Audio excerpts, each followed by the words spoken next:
ಮಕ್ಕಳಿಲ್ಲದಿರ್ತಕ್ಕಂಥ ದಂಪತಿಗಳು ಅವ್ರ ಜೀವಮಾನದಲ್ಲಿ ಒಂದು ಸಾರಿ ಆದ್ರೂ ಶಿಲ್ಪಾ ಮೇಡಮ್ ಅವರನ್ನು ನೋಡಬೇಕು, ಅವ್ರ ಹತ್ರ ಮಾತಾಡಬೇಕು, ಅವ್ರ ಮಾತನ್ನು ಒಂದು ಸಾರಿ ಕೇಳಿಸ್ಕೊಂಡ್ರೆ ಸಾಕು ಅವ್ರಿಗೆ ಮಕ್ಕಳಾಗುತ್ತೆ ಅಂತಕ್ಕಂಥದ್ದು ನನ್ನ ಅನಿಸಿಕೆ. ಆ ದೇವರ ಪ್ರತಿರೂಪ ಯಾರು ಅಂತ ಹೇಳಿದ್ರೆ ನಮ್ಮ ಶಿಲ್ಪಾ ಮೇಡಮ್. ಆ ದೇವಸ್ಥಾನ ಯಾವುದು ಅಂತ ಹೇಳಿದ್ರೆ ಅದು ಶಾಂತಿ ಗೈನಾಕ್ ಮೇಡಮ್ನವರ ನಗು, ಅವರ ಒಂದು ಮಂದಹಾಸ, ಅವರ ಮುಖ ನೋಡಿದ್ರೆ ಮಗು ಆಗುತ್ತೆ ನಮಗೆ ಅಂತಕ್ಕಂಥ ಭರವಸೆ ನಮ್ಮಲ್ಲಿ ಮೂಡಿ ಬರುತ್ತೆ. ಆ ಮದರ್ ತೆರೇಸಾ ಹೇಗಿದ್ರೆ ನಾವು ನೋಡಿಲ್ಲ, ಆದರೆ ಶಿಲ್ಪಾ ಮೇಡಮ್ ಅವರು ನೋಡಿದಾಗ ನಮಗೆ ಮದರ್ ತೆರೇಸಾ ಅವರ ಒಂದು ಚಾಪು ಆಯಮ್ನಲ್ಲಿ ಕಾಣುತ್ತೆ. ಎಲ್ರಿಗೂ ನಮಸ್ಕಾರ. ನಾವು ಈಗ ಮದುವೆ ಆಗಿ ಸುಮಾರು 18 ವರ್ಷ ವಯಸ್ಸಾಯಿತು. ನಮಗೆ ಮಕ್ಕಳ ಆಗಿರಲಿಲ್ಲ. ಈಗ 10 ವರ್ಷದ ಮುಂಚೆ ನಾವು ಬೆಂಗಳೂರಿಗೆ ಮಕ್ಕಳಿಗೋಸ್ಕರ ಬಂದ್ವಿ. ಸುಮಾರು ಲಕ್ಷಾಂತರ ರೂಪಾಯಿ ಹಣವನ್ನು ಖರ್ಚು ಮಾಡಿಕೊಂಡ್ವಿ. ಯಾವುದೇ ರೀತಿಯಾದಂಥ ಫಲ ಸಿಗಲಿಲ್ಲ. ತದನಂತರ ಇತ್ತೀಚೆಗಷ್ಟೇ ನಾವು ಇನ್ಯಾವುದೋ ಒಂದು IVF ಸೆಂಟರ್ಗೆ ಹೋಗಬೇಕು ಅನ್ನೋ ಉದ್ದೇಶದಿಂದ ಬಂದ್ವಿ. ನಮ್ಮ ಶಿಲ್ಪಾ ಮೇಡಮ್ ಅವ್ರದ್ದು ಅವರ ಹಾಸ್ಪಿಟಲ್ ಮತ್ತು ಅವರ ಅಡ್ರೆಸ್ಸು ನಮ್ಮ ಊರಿನಲ್ಲೇ ಅವರ ಸಂಬಂಧಿಕರಿಂದ ನಮಗೆ ಸಿಕ್ತು. ತದನಂತರ ನಾವು ಹುಡುಕೊಂಡು ಬಂದು ಅವರನ್ನು ಕನ್ಸಲ್ಟ್ ಮಾಡಿದ್ವಿ. ನಾನೊಬ್ಬ ಲೆಕ್ಚರರ್ ಆಗಿ ಹೇಳ್ತಾ ಇದ್ದೀನಿ, ಅವರ ಮಾತನ್ನು ಒಂದು ಸಾರಿ ಕೇಳಿಸ್ಕೊಳ್ಳಿ, ಅವ್ರನ್ನ ಒಂದು ಸಾರಿ ನೋಡಿ, ನಿಮಗೆ 100ಕ್ಕೆ 100 ಭಾಗ ಮಕ್ಕಳಾಗುತ್ತೆ ಅಂತಕ್ಕಂಥದ್ದು ನನ್ನ ಅನಿಸಿಕೆ. ಈಗ ನನ್ನ ಶ್ರೀಮತಿಗೆ 48 ವರ್ಷ, ಈಗ 49 ವರ್ಷ. ನಾವು ಬಂದಾಗ ಅವಳಿಗೆ 47 ವರ್ಷ ವಯಸ್ಸಾಗಿತ್ತು. ಸುಮಾರು 1 ವರ್ಷದ ಕಾಲ ಅವರು ಟ್ರೀಟ್ಮೆಂಟನ್ನು ಕೊಟ್ಟರು. ಅವನು ಮುಖ್ಯವಾಗಿ ನಿಮಗೆ ಹೇಳಬೇಕಾಗಿರ್ತಕ್ಕಂಥ ಒಂದು ವಿಚಾರ ಏನಂತ ಹೇಳಿದ್ರೆ, ಈ ಆಸ್ಪತ್ರೆ ಮನಿ ಮೈಂಡೆಡ್ ಆಸ್ಪತ್ರೆ ಅಲ್ಲ. ಇದನ್ನು ಚೆನ್ನಾಗಿ ತಿಳ್ಕೊಳ್ಳಿ. ಹಣಕ್ಕಾಗಿಯೇ ಟ್ರೀಟ್ಮೆಂಟ್ ಕೊಡ್ತಕ್ಕಂಥ ಆಸ್ಪತ್ರೆ ಇದಲ್ಲ. ಅನಾವಶ್ಯಕವಾಗಿ ಟ್ರೀಟ್ಮೆಂಟ್ ಕೊಡ್ತಕ್ಕಂಥದ್ದು, ಅನಾವಶ್ಯಕವಾಗಿ ರೋಗಿಗಳನ್ನು ಓಡಾಡಿಸ್ತಕ್ಕಂಥದ್ದು, ಅಥವಾ ಯಾವುದೋ ಒಂದು ಬಾಧೆಯಿಂದ ಅಂದರೆ ಮಕ್ಕಳಿಲ್ಲ ಅಂತಕ್ಕಂಥ ನೋವಿಂದ ಬರ್ತಕ್ಕಂಥ ದಂಪತಿಗಳಿಗೆ ಒಂದು ವರದಾನ, ಕಲ್ಪವೃಕ್ಷ, ಕಾಮಧೇನು.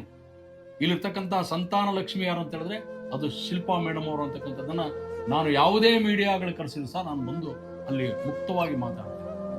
ಹೀಗಾಗಿ ಈಗ 1 ವರ್ಷದ ಮುಂಚೆ ನಾನು ನನ್ನ ಧರ್ಮಪತ್ನಿ ಇಬ್ಬರು ಬಂದಾಗ ಶಿಲ್ಪಾ ಮೇಡಮ್ ಅವರು ಯಾವುದೇ ನಾವು ಒಂದು ಬಂಜೆತನ ನಿವಾರಣಾ ಕೇಂದ್ರಕ್ಕೆ ಹೋದ ತಕ್ಷಣವೇ ಅವರು ನಿಮಗೆ ಮಾಡಿಕೊಟ್ಬಿಡ್ತೀವಿ, ನಾವು ನಿಮಗೆ ಮಕ್ಕಳು ಮಾಡಿಕೊಟ್ಬಿಡ್ತೀವಿ ಅಂತೇಳಿ ಶ್ಯೂರಿಟಿ ಕೊಟ್ಬಿಡ್ತಾರೆ.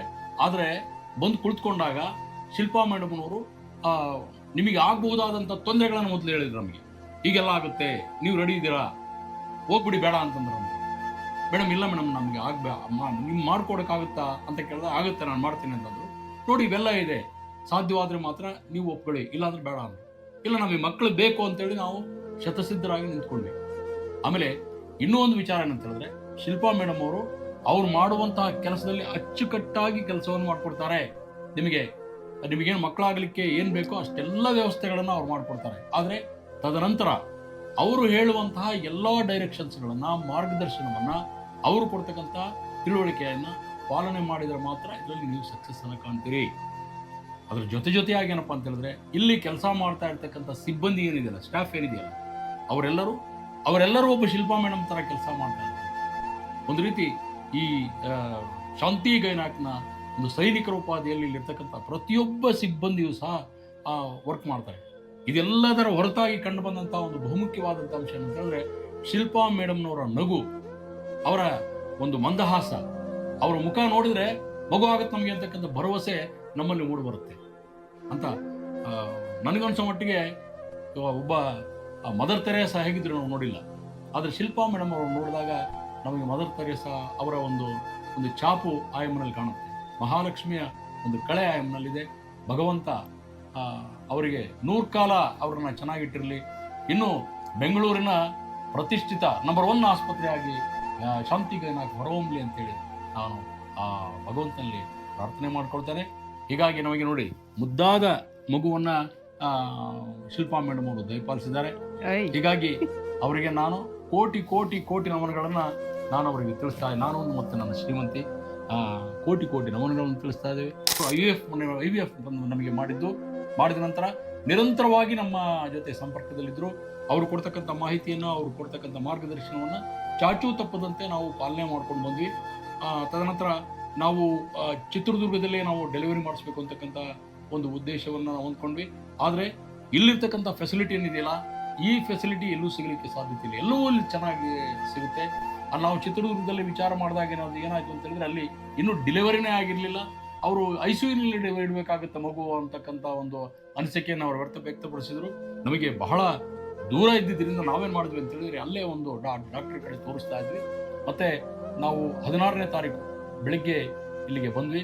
ಯಾವುದೇ ರೀತಿಯಾದಂಥ ತೊಂದರೆ ಇಲ್ಲದೆ ಮಗು ಮತ್ತು ತಾಯಿ ಇಬ್ಬರು ಬಹಳ ಸೇಫ್ಟಿಯಾಗಿದ್ದಾರೆ. ಬಹಳ ಅತ್ಯುತ್ತಮವಾಗಿರ್ತಕ್ಕಂಥ ಟ್ರೀಟ್ಮೆಂಟನ್ನು ನಮಗೆ ಕೊಟ್ಟಿದ್ದಾರೆ.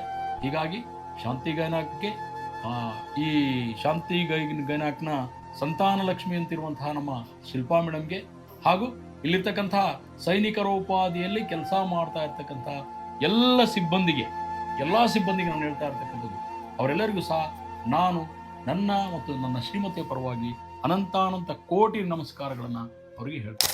ಕಂದ ನಮ್ಮ ಕೈಲಿರ್ಲಿಕ್ಕೆ ಕಾರಣ ಶಿಲ್ಪಾ ಮೇಡಮ್ ಅವರು. ಹೀಗಾಗಿ ದೇವರಣೆ ಹಾಗೂ ನಮ್ಮ ಮನೆಯಲ್ಲಿ ಶಿಲ್ಪಾ ಮೇಡಮ್ ಅವರ ಒಂದು ದೊಡ್ಡ ಫೋಟೋವನ್ನು ನಮ್ಮ ಮನೆಯ ತಲೆಬಾಗಿಲಿಗೆ ನಾನು ಹಾಕಿಸ್ಕೊಡ್ತೇನೆ. ಆಯಮ್ಮ ಸದ್ಯಕ್ಕೆ ನಮ್ಮ ಮನೆಯ ಆರಾಧ್ಯ ದೇವತೆ. ದೇವರು ಇದನ್ನ ಎಲ್ಲ ನಾವು ನೋಡಿಲ್ಲ. ಆ ದೇವರ ಪ್ರತಿರೂಪ ಯಾರು ಅಂತ ಹೇಳಿದ್ರೆ ನಮ್ಮ ಶಿಲ್ಪಾ ಮೇಡಮ್. ಆ ದೇವಸ್ಥಾನ ಯಾವುದು ಅಂತ ಹೇಳಿದ್ರೆ ಅದು ಶಾಂತಿ ಗೈನಾಕ್. ಎಲ್ಲ ಸಂತಾನಹೀನರಿಗೆ, ಬಂಜ ತಾಯಂದಿರಿಗೆ ಒಂದು ಅಭಯ ನೀಡುವಂತಹ ಒಂದು ಕಲ್ಪವೃಕ್ಷ ಕಾಮಧೇನು ಯಾವುದು ಅಂತ ಹೇಳಿದ್ರೆ ಅದು ಶಾಂತಿ ಗೈನಾಕ್. ಇಲ್ಲಿರ್ತಕ್ಕಂಥ ಆರಾಧ್ಯ ದೇವತೆ ಯಾರು ಅಂತ ಹೇಳಿದ್ರೆ ಅದು ನಮ್ಮ ಶಿಲ್ಪಾ ಮೇಡಮ್. ಎಲ್ರಿಗೂ ಒಳ್ಳೆಯದು. ನಮಸ್ತೆ.